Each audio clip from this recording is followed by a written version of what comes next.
TV producers speaking out on camera for the first time about what it was like working for Ellen DeGeneres.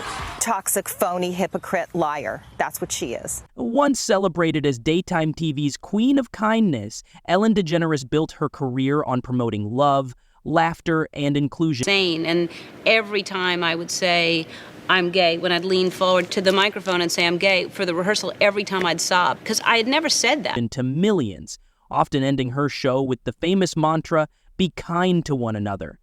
Her reputation for compassion made her a beloved Hollywood figure, seemingly untouchable. However, recent years have seen a drastic shift as cracks in her image started to show. Allegations of a toxic workplace, bullying, and hypocrisy emerged, transforming her from America's sweetheart into a symbol of everything wrong with woke Hollywood. The turning point in Ellen's fall from grace came in July 2020 when BuzzFeed News published a damning expose on The Ellen Show. 11 current and former employees shared shocking details about the toxic culture behind the scenes. Allegations ranged from casual racism to outright intimidation. One black employee reported that a senior producer joked about confusing her with another black staffer because they both had box braids. Another employee said a producer admitted only learning the names of white employees. Yet it wasn't just the producers under fire. Ellen herself was accused of fostering a culture of fear. Staff were allegedly warned not to make eye contact with her, and employees claimed they were sent home for trivial reasons such as chewing gum or having an unusual odor. One of the most disturbing accounts came from Hedda Muskrat, an original producer on the show.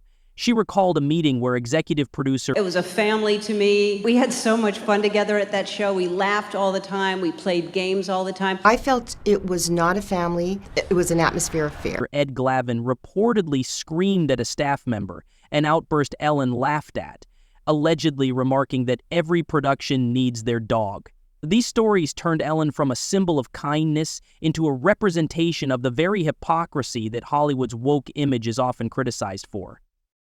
The implication was clear. Glavin acted as Ellen's attack dog, allowing her to maintain a squeaky clean image while her staff bore the brunt of his harsh treatment. The fallout from these revelations was swift, with fans, critics, and former employees. Let's toast to you not being pregnant. If you're not pregnant, then we should... my goodness. I can't believe it. Employees alike turning against Ellen. However, whispers of her less-than-kind behavior had circulated long before the workplace allegations. I was like, why does she keep talking about you? Over the years, several celebrities and employees had spoken about their negative experiences with her. In one infamous incident involved Mariah Carey in a 2000... I'm so happy to see you. Every time you're here, you make me very happy. You were here with your boyfriend, Zac Efron, last time. How's he doing? We actually never dated. Yes, you did. So when y'all were here, but obviously late nights, y'all are spending together, y'all wrote that song for me, and then you sang it. We should show... ...aid interview when Ellen pressured Mariah to reveal her pregnancy by offering her champagne on air. Visibly uncomfortable, Mariah declined, effectively confirming the pregnancy, but the moment later became heartbreaking. No. I'm not too much into politics stuff. All right, well, it seems like you're busy with something because you're forgetting to cut your son's hair. Right. Look at him. He is beautiful, but look at his hair. When are you going to cut that hair? Do you have a problem with that? No, I don't have a problem.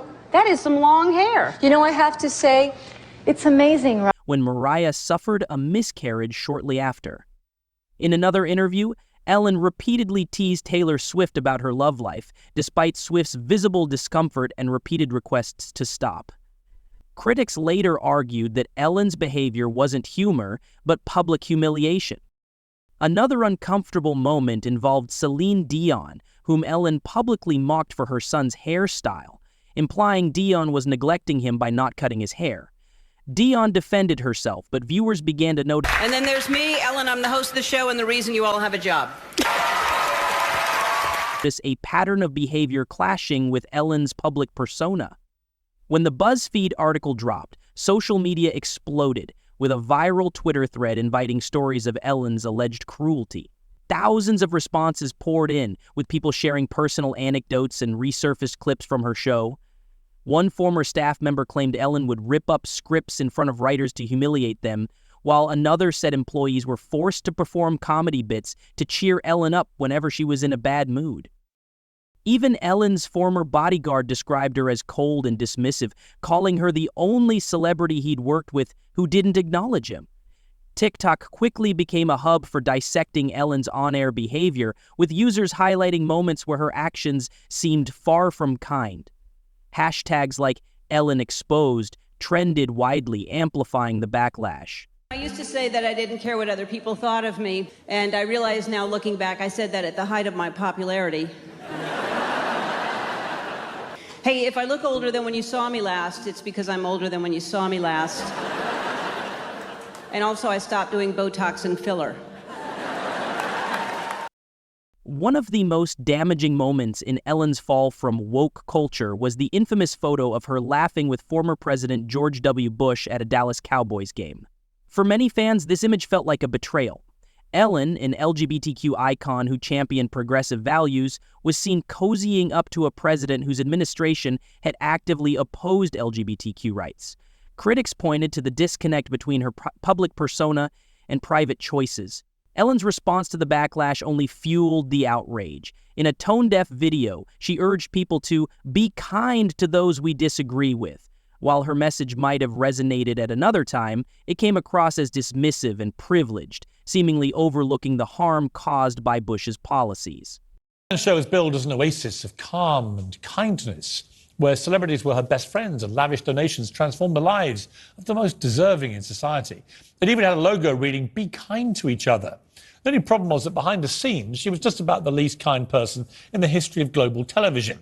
The controversy intensified when a parody video surfaced, replacing Ellen's message with graphic images from the Iraq War.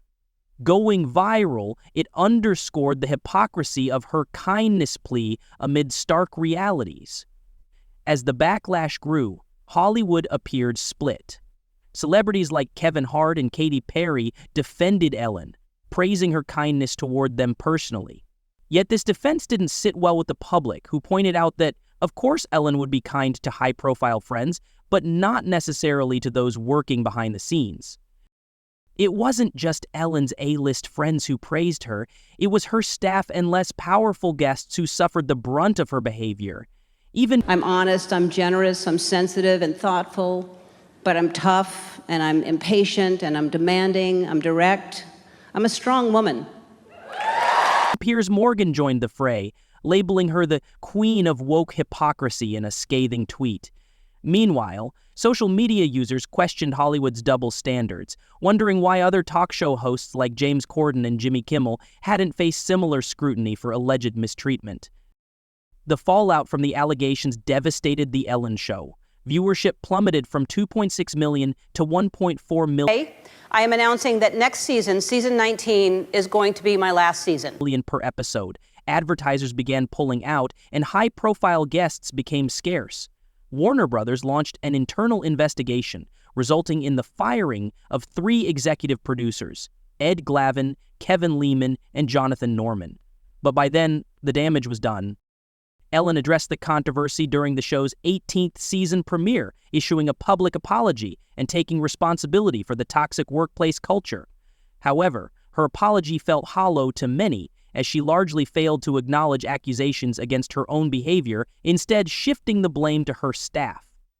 In 2021, Ellen announced that her 19th season would be her last, insisting the decision wasn't related to the controversy, though few believed her. The final season was marked by dwindling viewership and a noticeably subdued tone. Once known for its high-energy celebrations, the show now felt like it was kicked out of show business. Yeah. Thanks. Yeah, because I'm mean. Yeah. Yeah, you can't be mean and be in show business. Limping toward the finish line.